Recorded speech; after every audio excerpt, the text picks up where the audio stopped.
Bonjour, ici Daphné de Frog on the Rock. Aujourd'hui, on va s'intéresser aux travers à éviter quand on est débutant en escalade. On se trouve à Upside, à Saint-Avertin, qui, au-delà d'être une salle de parcours et de chase tag, est aussi une salle d'escalade, avec un pan d'escalade de 72 mètres de long et un fronton qui peut accueillir des compétitions nationales. Aujourd'hui, on est avec Raph, qui est moniteur à Upside. Raph, la salle, elle a ouvert il y a combien de temps à peu près? La salle a ouvert le 10 septembre, donc ça va bientôt faire 1 an. J'imagine que tu as dû voir pas mal de personnes qui se sont mis à l'escalade. Et donc dans ton expérience, est-ce que tu as pu observer et que tu observes encore des comportements ou des choses à éviter qui sont assez communes chez les débuteurs néophytes? Chez les grimpeurs néophytes. La première chose, ça va être pas s'échauffer.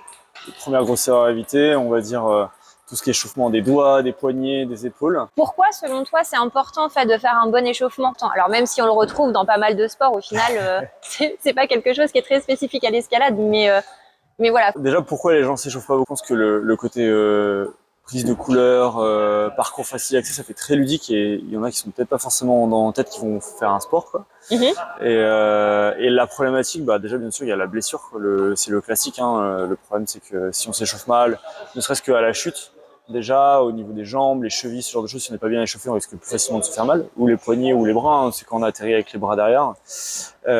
Et après, même pour être à l'aise sur le mur, pouvoir prendre son temps, avoir déjà un peu le cardio qui est monté, pouvoir commencer à prendre appui bien sur ses jambes, commencer à tirer sur ses bras. Si on n'est pas monté un petit peu en température, si on n'a pas commencé à toucher les prises doucement au début, même à vide, sans être monté sur le mur, hein, ne serait-ce qu'au sol, prendre des premières prises, commencer à tirer un petit peu dessus en se déplaçant sur le mur, ça permet un petit peu de rentrer dans l'activité progressivement et lancer la machine, quoi. Okay. Donc ça, c'est vraiment, je pense, la première erreur à éviter. Il y a tout ce qui est le fait de rusher les blocs, passer de l'un à l'autre très très vite dès qu'on n'y arrive pas. En général, au premier essai, dès qu'il rencontre une première difficulté, on va tout de suite pas forcément chercher à comprendre ce qui s'est passé et se dire c'est pas pour moi, je passe tout de suite à la suite. L'aspect des blocs rebute un peu vite, rebuter les gens. Et après, dès qu'il y a quelque chose qui a posé un petit peu de problème en termes d'équilibre, ou il y a une prise qui a posé un peu de problème parce que soit c'est un mauvais placement, soit elle n'a pas été prise au bon moment, tout de suite en général ils vont se dire je passe à autre chose, alors que ça aurait pu être peut-être intéressant justement de jeter un coup d'œil à ce qui s'était passé. Et travailler les mots. Ouais. Et est-ce que tu as observé des poses de pied chez les débutants qui peuvent être un peu aléatoires, voire complètement aléatoires aussi? Ouais, ça c'est le classique. Je pense qu'on leur dit mettez des chaussons d'escalade, souvent c'est des chaussons de location, ils sont pas très à l'aise dedans et tout, donc ils font un peu on a envie de poser la plus grande surface de pied possible souvent sur les prises, ce qui est pas forcément, ça qui est pas du tout optimal, hein. Puis on a peur, je pense aussi. Ouais, bien sûr. On n'a pas confiance en nos pieds, on se dit plus on a de surface, plus ça va tenir. Sécuritaire. Et en fait, il y a plein de problèmes parce qu'au-delà du fait que avec la voûte plantaire, on glisse plus facilement, on a le bassin mal placé, on est souvent un peu raide du coup sur le mur, cette position de canard et tout là. Donc non, c'est c'est bien le canard. Je pense que c'est une des plus grosses erreurs à éviter. Ouais. Et on pousse mal aussi parce que quand il faut pousser avec la pointe de pied, c'est plus facile. Quand il faut pousser avec le pied à plat, c'est beaucoup moins pratique. Ouais, clairement. Alors, c'est pas pour rien que les sprinters, ils posent quasiment pas le talon, quoi. Exactement. Là, c'est la même chose. Le plus important au début, même si on comprend pas pourquoi, c'est de se forcer à mettre l'avant du pied, quoi. Vraiment la pointe. Après que ce soit plus ou moins tourné, ça va venir au fur et à mesure, quoi. Mais moi, ce que je dis souvent, c'est vous réfléchissez pas, il y a une pointe au bout du chausson, on pose la pointe. Est-ce que tu as observé aussi d'autres choses chez les débutants? Ouais, c'est ce dont on parlait tout à l'heure. Un des trucs qui est vraiment important, je pense, c'est d'éviter de trop enchaîner ces blocs, trop enchaîner les essais, en fait. Une fois qu'on est au sol, qu'on ait réussi ou pas le bloc, en moyenne, je dirais, il faut attendre au moins entre 1 minute et 2 minutes avant de faire son prochain essai.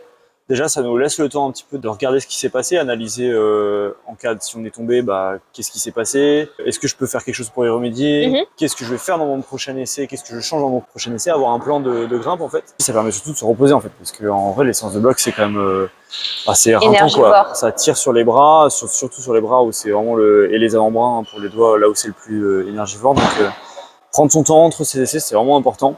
Et effectivement, après, petit à petit, ça va permettre aussi de développer ce regard un peu analytique qu'on doit avoir dans sa grimpe, comprendre un petit peu ce qu'il y a dans le bloc, comprendre ce qu'on fait, pour pouvoir progresser, c'est nécessaire.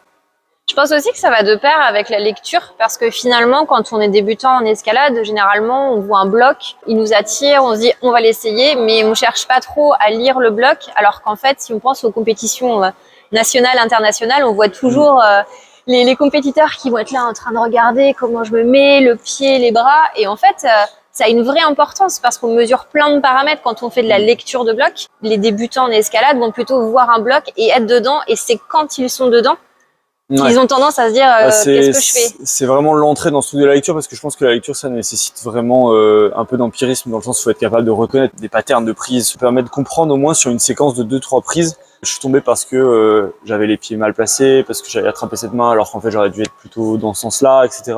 Au moins sur des petites séquences, comprendre ce qui s'est passé et trouver une solution pour y remédier. C'est le premier pas vers la compréhension de ce que c'est la lecture, anticiper sa grimpe, se visualiser dedans. Une fois qu'on est dans le tapis, qu'on ait réussi ou pas à prendre son temps, au moins voilà, 1 minute, 2 minutes, voire 3 minutes pour ceux que si on est en fin de séance, on commence à être un peu moins lucide, un peu moins frais.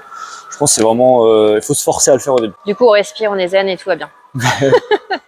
C'est ça. Après, il y a ce dont on parlait tout à l'heure, on peut en parler, le surserrage des prises. Comme si la vie en dépendait. Tu donnes ton avis sur la question? Ouais, j'avais tendance à vraiment surserrer les prises. Je disais souvent, elles t'ont fait du mal, t'as quelque chose contre elles. Et on a tendance à tellement avoir peur de tomber ou on se rassure. En fait, psychologiquement, on va surserrer. Alors que même en serrant moins les prises, on va tout à fait bien tenir sur le mur. Ça évite aussi l'effet bouteille. La fatigue, ouais. Ça va aussi avec le fait qu'on a tendance à grimper très souvent avec les bras fléchis au début. Déjà, je pense que quand on est trop focus sur le fait d'exploser les prises pour pas les lâcher, on se concentre moins sur les sensations de grimpe.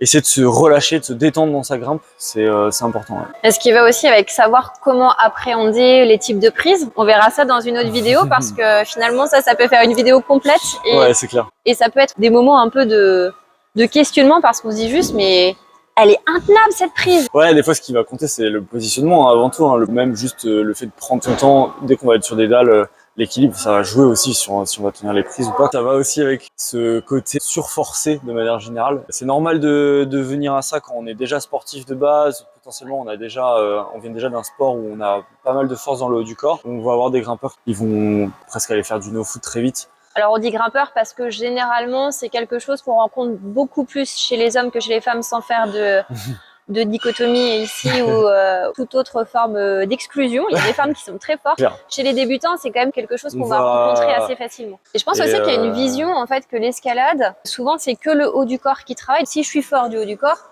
j'ai pas besoin du reste. C'est sûr qu'on sera jamais aussi fort du bas du corps que d'autres sports, hein, mais par contre c'est obligatoire dans le sens où on a 4 appuis, on est obligé de se servir des 4 pour grimper. Au début, naturellement, on va se servir plus du haut. C'est gênant, on va faire des séances plus courtes. Au début, on va avoir les bouteilles plus vite, hein. Ça va être dans les biceps, ça va être dans les bras, on va avoir les coudes qui montent et tout, quoi. Mais on s'envole. Ouais, c'est ça, les ailes de poulet. Et, la première progression va se faire dans le gain de sensation, de comprendre comment il faut s'orienter par rapport aux prises. Et le fait de surserrer, en général, on va juste rester de face, on va avancer, quoi. Donc ça freine cet apprentissage de sensations, cet apprentissage de mouvements un peu plus complexes, en fait, et d'équilibre aussi. Chercher à se détendre, à essayer de comprendre ce qui se passe. Bah écoute, merci pour toutes ces infos. De rien, merci à toi. Au plaisir de te revoir et t'embêter de nouveau pour obtenir plein de connaissances. Quand vous voulez. Merci. Voilà, j'espère que cette petite vidéo vous a plu. N'hésitez pas à mettre un like si c'est le cas, à regarder les autres vidéos. Et je vous dis à bientôt pour de nouvelles vidéos conseils.